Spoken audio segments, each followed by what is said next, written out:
ایک عرب نے آدمی کا بول بالا کر دیا. کہہ سبحان اللہ. ایک عرب نے آدمی کا بول بالا کر دیا. ایک عرب نے آدمی کا بول بالا کر دیا. خاک کے ذروں کو ہمدوش ثریا کر دیا. خاک کے ذروں کو ہمدوش ثریا کر دیا.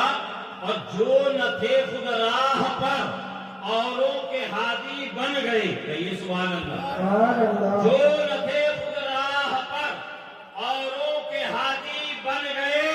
ارے کیا نظر تھی مصطفیٰ کی جس نے مردوں کو مسیحا کر دیا. مردوں کو مسیحا کر دیا. جو نہ تھے خود راہ پر اوروں کے ہادی بن گئے. ارے کیا نظر تھی مصطفیٰ کی جس نے مردوں کو مسیحا کر دیا. حضرات ابھی آپ نے اور ہم نے ملاحظہ کیا الحمدللہ یہ دارالعلوم اشرف الاولیاء کے 13 فارغین جن کے سروں پر ابھی دستار باندھی گئی. یہ نظارہ ہے, یہ حسین منظر ہے جسے ہم نے اور آپ نے دیکھا. ایک یہ منظر ہے جو آج ہم یہاں دیکھ رہے ہیں, اور ایک کل قیامت کے دن ایک منظر ہوگا. ایک منظر آج ہے جب ان کے سروں پر دستار باندھی گئی ہے. ایک منظر ہوگا میدان محشر میں. آپ کے اور ہمارے پیارے آقا جناب محمد رسول اللہ صلی اللہ تعالی علیہ وسلم ارشاد فرماتے ہیں, حدیث پاک کا مفہوم ہے کہ جو قرآن کو پڑھے گا, قرآن کا عمل کرے گا, کل قیامت کے دن اللہ تبارک و تعالی ان قاری قرآن کے والدین کے سروں پر, قاری قرآن کے والدین کے سروں پر نورانی تاج سجائے گا. کہیے سبحان اللہ. سبحان اللہ. ہے کوئی یہاں پر ان طلباء کا بزرگ, کوئی ہے ان کا گارجین, کوئی ہے یہاں پر؟ اگر ہے تو کھڑے ہو کر بتا دیجیے. صرف ایک آدمی, صرف میں دیکھنا چاہتا ہوں. اگر ہے کوئی ماشاءاللہ سامنے آ جائیے, سامنے آ جائیے. ابھی آپ کے صاحبزادے, آپ کے بیٹے, آپ کے لختے جگر کے سر پر یہ دستار باندھی گئی ہے. آپ اس چہرے کو پہچان کے رکھیے گا انشاءاللہ تبارک و تعالی. ہمارا ایمانی رشتہ ہے, آپ تشریف رکھیں. ہمارا ایمانی رشتہ ہے کل قیامت کے دن, اس لیے کہ اس کی گارنٹی ہے. اور یہ بات کسی اور نے نہیں کری ہے. اگر یہ کوئی دنیا دار کہتا تو ہم مان بھی سکتے تھے, آپ کے پاس آپشن تھا, مان بھی سکتے تھے, نہیں بھی مانتے. مان بھی سکتے تھے, نہیں بھی مان سکتے تھے. مگر یہ وعدہ, مگر یہ فرمان کسی دنیا دار کا نہیں ہے, بلکہ خود احمد مختار کا ہے, محبوب پروردگار کا ہے. جناب مصطفیٰ جان رحمت صلی اللہ علیہ وسلم نے ارشاد فرمایا, حدیث پاک کا مفہوم ہے, آپ نے سنا ہوگا. ہے لوگوں, تم میں سب سے بہترین انسان وہ ہے, تم میں سب سے بہترین انسان وہ ہے. اگر میں اس مجمع سے پوچھوں, مولانا حنظلہ, مولانا غلام یاسین صاحب, مفتی اختر حسین صاحب کھڑے ہو کر آپ سے پوچھے, اے لوگوں یہ بتاؤ, اتر لکھی پور کے لوگوں یہ بتاؤ, مٹھاواڑی کے لوگوں, مالدہ ڈسٹرکٹ میں رہنے والوں, ذرا یہ بتاؤ کہ ہم میں بہترین انسان کون ہے؟ آپ کہیے گا مفتی صاحب بہترین انسان وہ ہے جو بڑا بزنس مین ہے. آپ کہیے گا بڑا بہترین انسان وہ ہے, بہترین انسان وہ ہے جس کی فیکٹری چل رہی ہے, بہترین انسان وہ ہے جس کی 100-150 بیگھہ زمین پر کاشتکاری ہو رہی ہے. آپ کہیے گا حضرات بہترین انسان وہ ہے جس نے مارکیٹ کے اندر کمپلیکس اور مال بنا رکھے ہوں. آپ کہیے گا بہترین انسان وہ ہے جس کے پاس ٹرانسپورٹ کے اندر 50-100 گاڑیاں چل رہی ہوں. آپ کہیے گا حضرت بہترین انسان وہ ہے جس کے پاس لاکھوں کروڑوں روپے کی جائیدادیں ہوں. آپ کہیے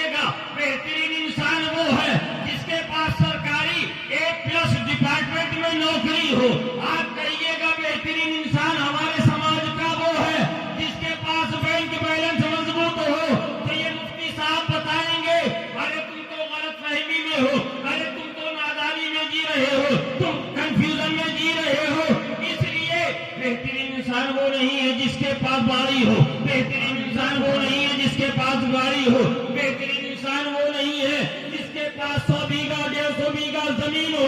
بہترین انسان وہ نہیں ہے جس کے پاس اچھی نوکری ہو. کہا ہے آپ پوچھیں گے حضرات تو پھر بہترین انسان کون ہے؟ مفتی صاحب کہیں گے سنو میں کہوں گا تم مان بھی سکتے ہو نہیں بھی مان سکتے ہو. آؤ مصطفیٰ کی بارگاہ میں چلتے ہیں. آؤ پیغمبر اعظم کی بارگاہ میں چلتے ہیں.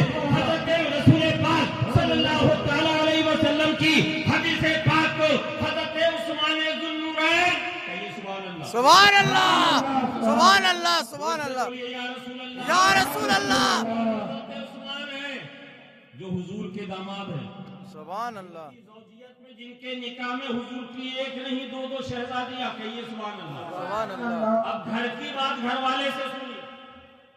گھر کی بات گھر والے سے سنیے. حضرت عثمان سے پوچھا گیا اے امیر المومنین اے جامع القرآن اے حضرت عثمان ابن عفان ہمارے ماں باپ پر قربان. کہیے سبحان اللہ. ذرا یہ تو بتائیے آقا کریم صلی اللہ تعالیٰ علیہ وسلم نے کس کو بہترین انسان فرمایا ہے؟ کس کے بارے میں فرمایا کہ وہ بہترین انسان ہے؟ حضرت عثمان ابن عفان رضی اللہ تعالیٰ عنہ کے مزار پاک سے آواز آئے گی اے مصطفیٰ جان رحمت صلی اللہ علیہ وسلم کی غلامی کا دم بھرنے والوں, اے حضور پاک صلی اللہ تعالیٰ علیہ وسلم سے محبت کرنے والوں, اپنے نبی کی زبان فیض ترجمان سے نکلے ہوئے آبدار کلمات سنو. آقا کریم صلی اللہ علیہ وسلم ارشاد فرماتے ہیں تم میں بہترین انسان وہ ہے جو قرآن پڑھے اور قرآن سکھائے, جو قرآن سیکھے اور قرآن سکھائے. یا رسول اللہ.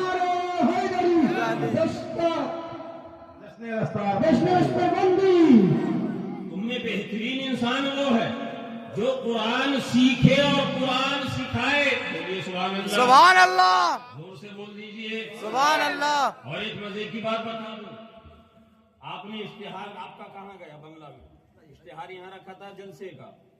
مجھے بنگلہ نہیں آتی. مولانا غلام یاسین صاحب کیا لکھا ہے یہاں؟ سمجھ گئے آپ؟ یہاں پہ لکھا میں نہیں جانتا.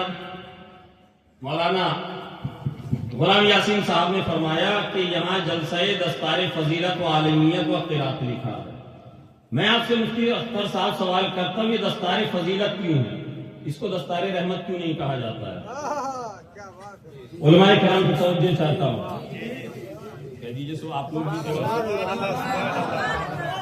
مچل کر کہہ دیجیے سبحان اللہ. یہ دستار فضیلت ہی کیوں ہے؟ آپ نے موتھاواڑی میں دیکھا, دارالعلوم اشرف الاولیاء میں آپ نے پوسٹر میں پڑھا دستار فضیلت. آپ نے مخدوم اشرف مشن کے جلسے کا کوئی اشتہار پڑھا دستار فضیلت. آپ نے مالدہ ڈسٹرکٹ کے دوسرے مدرسوں کے جلسے کے اشتہار کو دیکھا, اعلان کو سنا دستار فضیلت. دستار رحمت کیوں نہیں ہے؟ دستار کرامت کیوں نہیں ہے؟ دستار برکت کیوں نہیں ہے؟ دستار فضیلت ہی کیوں ہے؟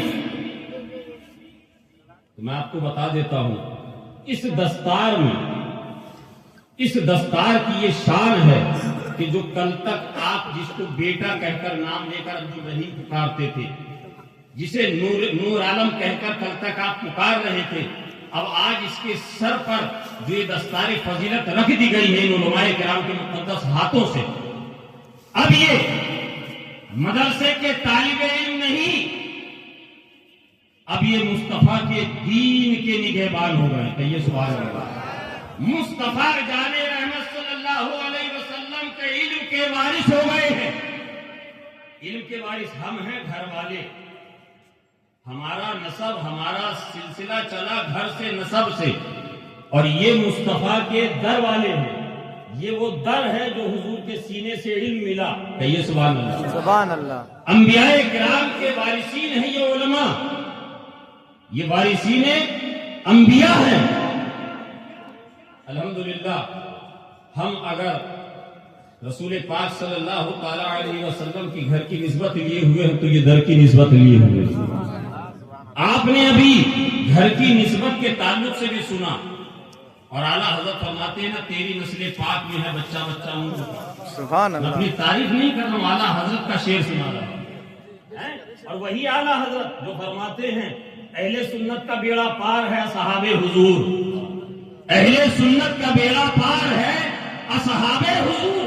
ارے نجم ہے اور ناؤ ہے اطرت رسول اللہ کی. اعلیٰ حضرت نے یہ عقیدہ دیا، یہ نظریہ دیا کہ ہم اہل بیت والے بھی ہیں، ہم صحابہ والے بھی ہیں. کہیے سبحان اللہ. ہم گھر والوں سے بھی پیار کرتے ہیں، ہم مصطفیٰ کے در والوں سے بھی پیار کرتے ہیں. ہم نہ گھر والوں کو چھوڑیں گے نہ ہم در والوں کو چھوڑیں گے. سبحان اللہ. اور ایک بات بتا دوں، حدیث پاک کے پڑھ کر سنا دوں اگر اجازت ہو. حدیث پاک کا مفہوم ہے میرے آقا مصطفیٰ جان رحمت صلی اللہ تعالی علیہ وسلم. یہ دستار فضیلت ملاحظہ کیجئے. آقا ارشاد فرماتے ہیں عالم دین بنو یا طالب علم بنو یا ان کی صحبت میں بیٹھنے والا بنو یا ان سے محبت کرنے والا بنو. پانچواں مت بننا کہ ہلاک ہو جاؤ گے. پانچواں نہ بننا کہ ہلاک ہو جاؤ گے. عالم دین بنو یا طالب علم بنو یا ان کی صحبت میں بیٹھنے والا بنو یا ان سے محبت کرنے والا بنو. ابھی آپ نے مفتی اختر حسین صاحب کا اعلان سنا کہ مدرسہ یہ رسول اللہ صلی اللہ علیہ وسلم کا گھر ہے، یہ مہمان رسول ہیں، یہ طلبہ مہمان رسول ہیں. کون اپنے نبی سے محبت کرتا ہے؟ کون ایک بستہ چاول دینا چاہتا ہے؟ کون 100 روپیہ 500 روپیہ دینا چاہتا ہے؟ آپ لوگ اٹھے اور اپنی شرکت یہاں پر درج کرائی. مفتی اختر حسین صاحب کو آپ نے یہ باور کرایا، آپ نے یہ یاد کرایا مفتی صاحب آپ تنہا نہیں ہیں بلکہ اس اشرف الاولیاء ادارے کے پیچھے، اس دارالعلوم کے پیچھے یہ پورا علاقہ آپ کے ساتھ کھڑا ہوا ہے. اس لیے کہ ہم مصطفیٰ کے نوکر ہیں، ہم حضور کے غلام ہیں.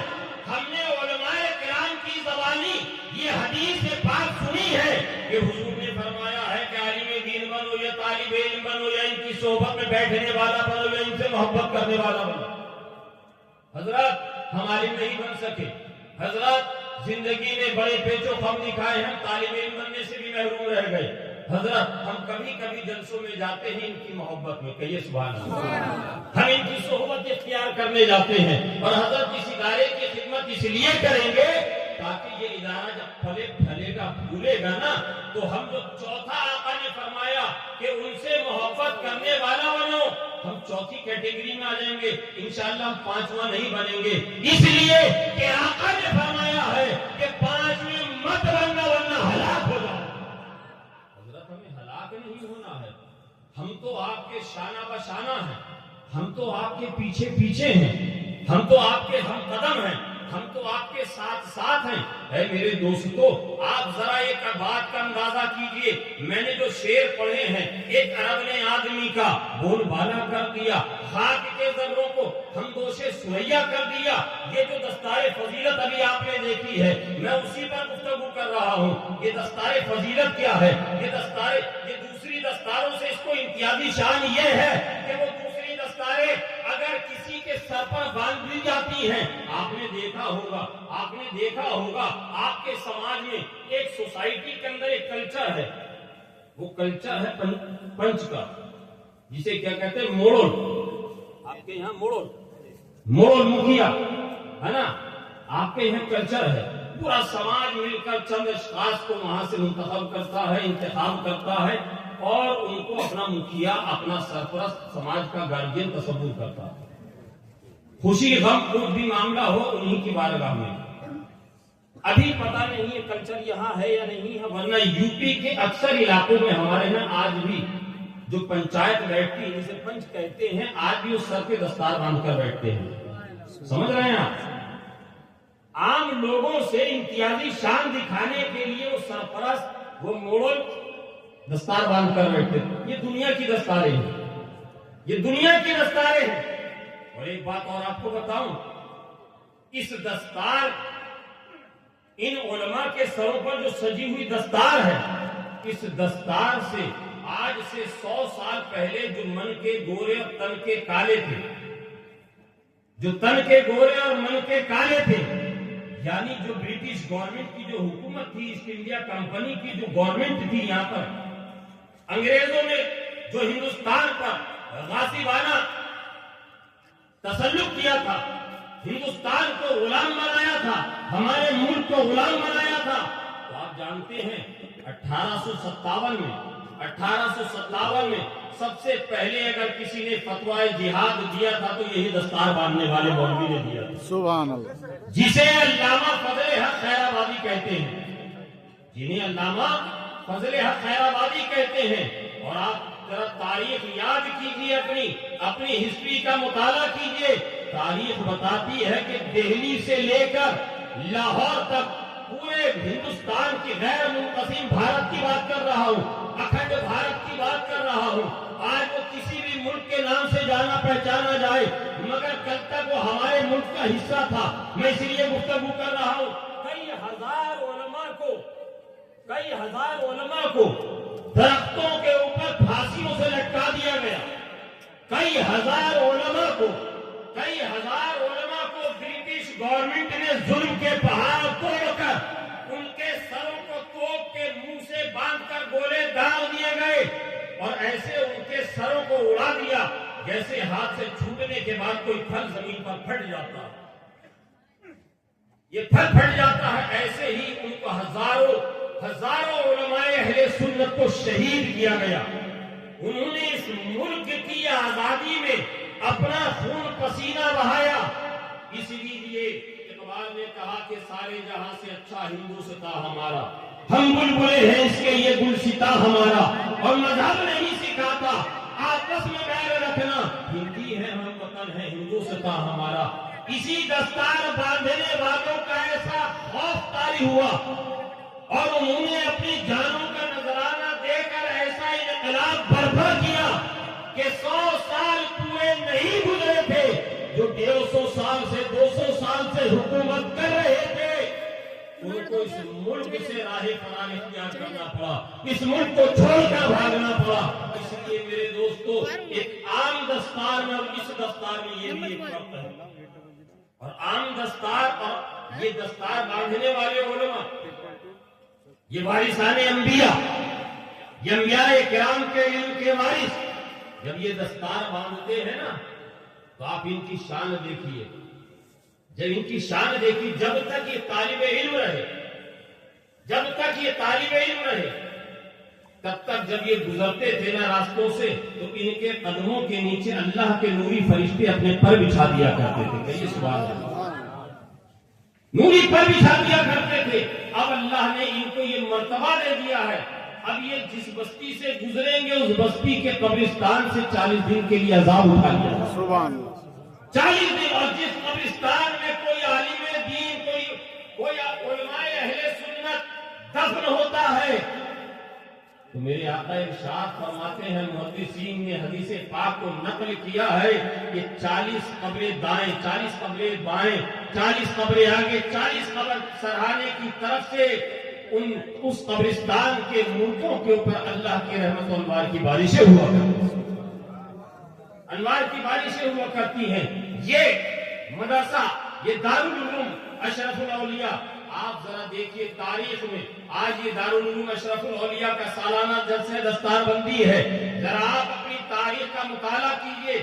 1450 سال پہلے جب رسول پاک صلی اللہ تعالی علیہ وسلم نے 40 سال کی عمر شریف میں اعلان نبوت فرمایا، میرے آقا نے، اب کچھ لوگوں کو یہ کنفیوژن ہے، کچھ لوگوں کو یہ مغالطہ ہوا کہ 40 سال میں نبوت ملی، 40 سال میں نبوت ملی، وہ یہ عقیدہ ظاہر کرتے ہیں، مگر الحمدللہ ہم اہل سنت ہیں، ہم سنیوں کا عقیدہ ہے کہ حضور کو 40 سال کی عمر میں نبوت ملی نہیں ہے، بلکہ حضور نے 40 سال کی عمر شریف میں اعلان نبوت فرمایا۔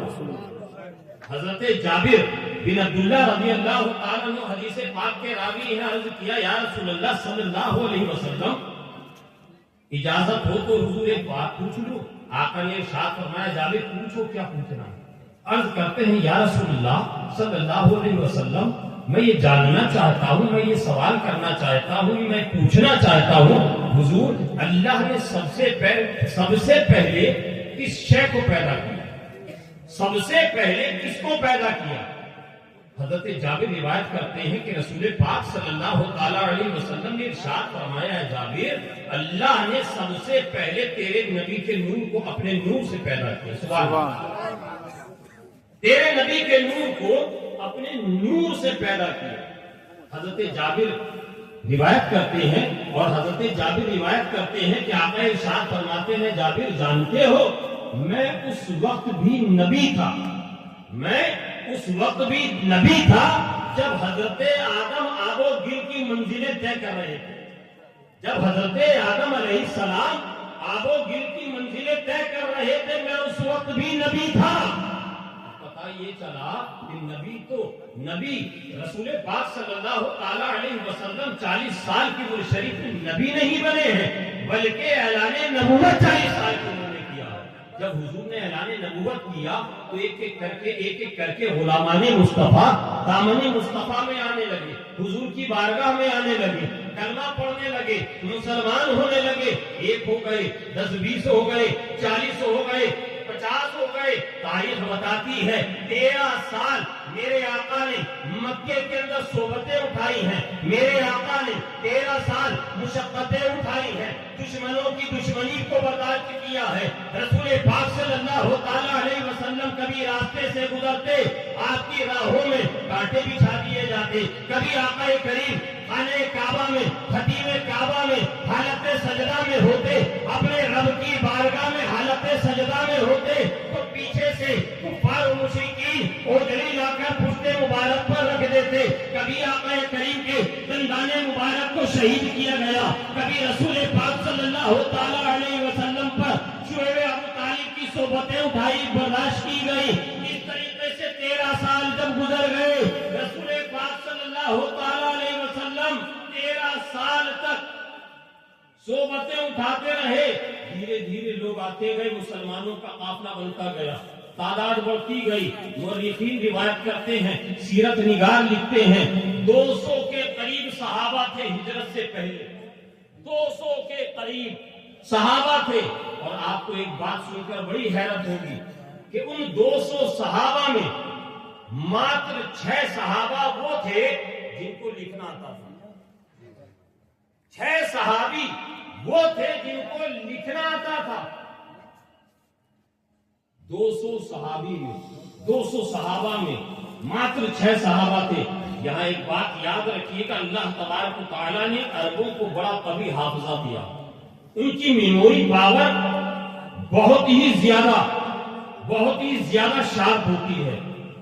جتنا آپ اور ہم اجمی لوگ، اسی لیے وہ ہمیں اجمی کہتے ہیں، غیر عرب کو وہ اجمی کہتے ہیں، اور وہ اجمی اسی لیے کہتے ہیں کہ ہم جتنی محنتیں کر کے، جتنی مشقتیں اٹھا کے ہم یاد کریں گے نا، ان کے لیے اتنا یاد کرنا چند لمحوں کی بات ہے۔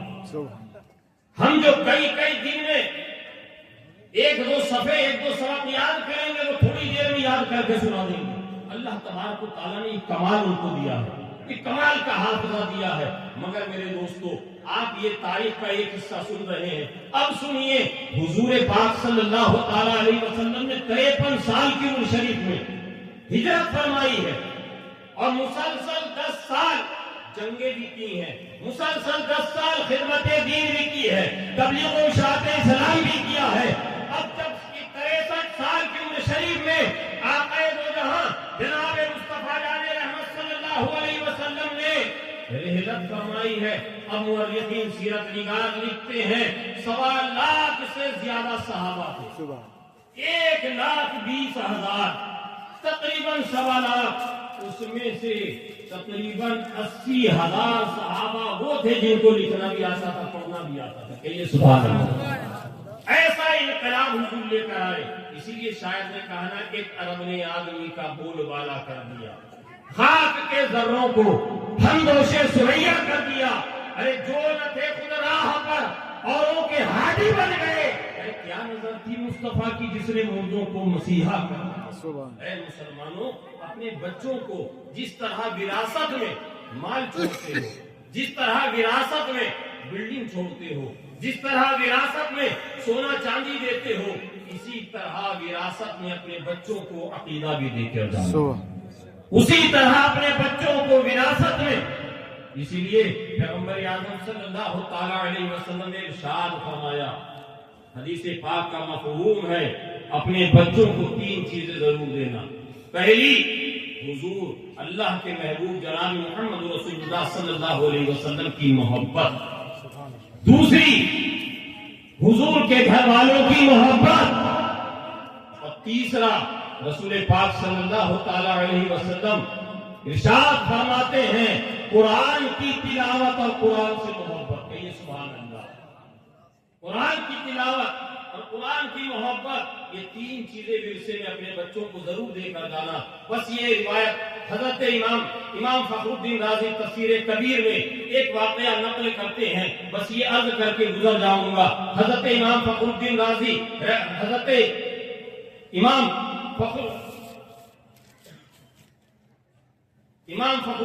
رحمۃ اللہ علیہ تفسیر کبیر میں روایت کرتے ہیں، وہ یہ حدیث پاک کوٹ کرتے ہیں کہ ایک دن حضرت عیسیٰ علیہ السلام کا گزر ایک ایسے مقام پر سے ہوا جہاں پر چند قبریں تھیں. حضرت عیسیٰ علیہ السلام جب وہاں سے گزرے تو آپ نے دیکھا کہ ایک قبر کے اوپر شدید عذاب ہو رہا. شدید عذاب میں وہ قبر کی میت مبتلا ہے. تھوڑے وقفے کے بعد، تھوڑے دنوں کے بعد حضرت عیسیٰ علیہ السلام کا گزر واپس پھر اسی طرف سے جب ہوا، آپ نے دیکھا جو چند ایام پہلے قبر کے اوپر عذاب نازل تھا، جس پر مردے پر عذاب نازل ہو چکا تھا، رب کا شدید عذاب ہو گیا تھا، اب اس کی قبر پہ رحمت و انوار کی بارشیں ہو رہی ہیں. وہ اللہ کی رحمتوں کے سائے میں ہے. حضرت عیسیٰ علیہ السلام اللہ کے جلیل القدر پیغمبر پہنچے، اپنے رب کے حضور استغاثہ کرتے ہیں، عریضہ پیش کرتے ہیں، مولا میں چند ایام پہلے اس مقام پر سے گزرا تھا، میں نے دیکھا ایک قبر کے اندر ایک میت کے اوپر، مردے کے اوپر تیرا شدید عذاب نازل ہے، اس پر عذاب جاری ہے، مگر اے مولا جب میں وہاں سے پلٹ کر چند ایام کے بعد آیا تو میں نے دیکھا وہ تیری رحمتوں کے سائے میں ہے، اس کی قبر بقعہ نور بنی ہوئی ہے، اس کے اوپر انوار و تجلیات کی بارشیں ہو رہی ہیں. مولا معاملہ کچھ سمجھ میں نہیں آیا، مولا معاملہ کچھ سمجھ میں نہیں آیا. جو چند ایام پہلے عذاب میں مبتلا تھا، اب چند ایام کے بعد اس پر رحمتوں کی بارشیں ہو رہی ہیں. اللہ تبارک و تعالیٰ نے اپنے جلیل القدر پیغمبر سے فرمایا، اے عیسیٰ، اے ابن مریم، جب اس کا انتقال ہوا تھا، جب یہ شخص انتقال کر گیا تھا، اس کی اہلیہ، اس کی بیوی حاملہ تھی، اس کے یہاں چند مہینوں کے بعد بیٹا ہوا. آج اس کا بیٹا تھوڑا بڑا ہو گیا ہے، کئی سال کا ہو گیا ہے. آج اس کی والدہ نے اس بچے کو پکڑا ہے، اس کے بیٹے کو لیا ہے اور اپنے وہی عالم کے پاس پہنچی ہے اور عالم سے کہا یہ بچہ یتیم ہے، یہ بچے کا باپ مر گیا ہے، اس کا باپ نہیں ہے، میں چاہتی ہوں کہ آپ اس کو دین سکھائیے، اس کو اللہ کا کلام سکھائیے. میرے دوستو، حضرت امام فخر الدین رازی تفسیر کبیر میں روایت کرتے ہیں، حضرت عیسیٰ علیہ السلام سے رب تبارک و تعالیٰ نے فرمایا کہ اب وہ بچہ استاد کے پاس بیٹھا ہے اور اس نے اپنی بچپنے کی زبان سے، کوکلی زبان سے بسم اللہ الرحمن الرحیم پڑھا ہے. جیسے ہی اس نے بسم اللہ الرحمن الرحیم پڑھا، میری رحمتوں کو یہ گوارا نہ ہوا کہ جس کی اولاد مجھے رحمان الرحیم کہہ کر پکار رہی ہے، جس کی اولاد مجھے رحمان الرحیم کہہ کر پکار رہی ہے، اس کا باپ عذاب میں مبتلا رہے، میری رحمتوں سے یہ گوارا نہ ہوا. اے عیسیٰ، جس کو تم نے چند دن پہلے، چند ایام پہلے عذاب میں مبتلا دیکھا تھا، وہ اپنی بدعمالیوں کی وجہ سے عذاب میں تھا، اور آج جو تم نے اس کو دیکھا ہے رحمتوں کے سائے میں، آج جو تم نے دیکھا ہے اس کی قبر تو وہ نور بنے ہوئے، تو وہ اس کی وجہ یہ ہے کہ اس نے مجھے رحمان الرحیم کہہ کر پکارا ہے. اے مسلمانوں، اپنے سینے پر ہاتھ رکھ کر بتانا، ارے تو بسم اللہ الرحمن الرحیم پڑھنے پر اللہ تبارک و تعالیٰ اس بچے کے والد کے اوپر سے، اس کی قبر پر سے عذاب اٹھا لے، تو جن کے سینے میں 30 پارے ہوں گے، والے ہوں گے ان کی شان و مرتبہ کیا ہوگا، ان کا مرتبہ اور مقام کیا ہوگا۔ آقا ارشاد فرماتے ہیں یہ علماء کرام کل میدان محشر میں جب ان کی شفاعت ہو جائے گی اور اللہ یہ حکم دے گا، اے وارثان انبیاء، اے علماء کے اے علماء، اے انبیاء کرام کے وارثوں، اٹھو، اور جس نے تمہارے ساتھ صلہ کیا ہے، جس نے تمہارے ساتھ کوئی نیکی کری ہے، جس نے تمہارے ساتھ ہمدردی کری ہے، جاؤ اس کو پہچانو، اور میدان محشر سے یہی نہیں بلکہ اگر عذاب جہنم میں بھی مبتلا ہو تو اس کو لے کر اپنے ساتھ جنت میں چلے جاؤ۔ اے مسلمانوں، اپنے بچوں کو وراثت میں مال و دولت کے ساتھ ساتھ عقیدہ اور ایمان اور قرآن کی تعلیم دے کر جائیے۔ اللہ تبارک و تعالی ہمیں اور آپ کو کہنے سے زیادہ عمل کی توفیق عطا فرمائے۔ استغفر اللہ ربی من کل ذنب واتوب الیہ، وآخر دعوانا ان الحمد للہ رب العالمین۔ السلام علیکم۔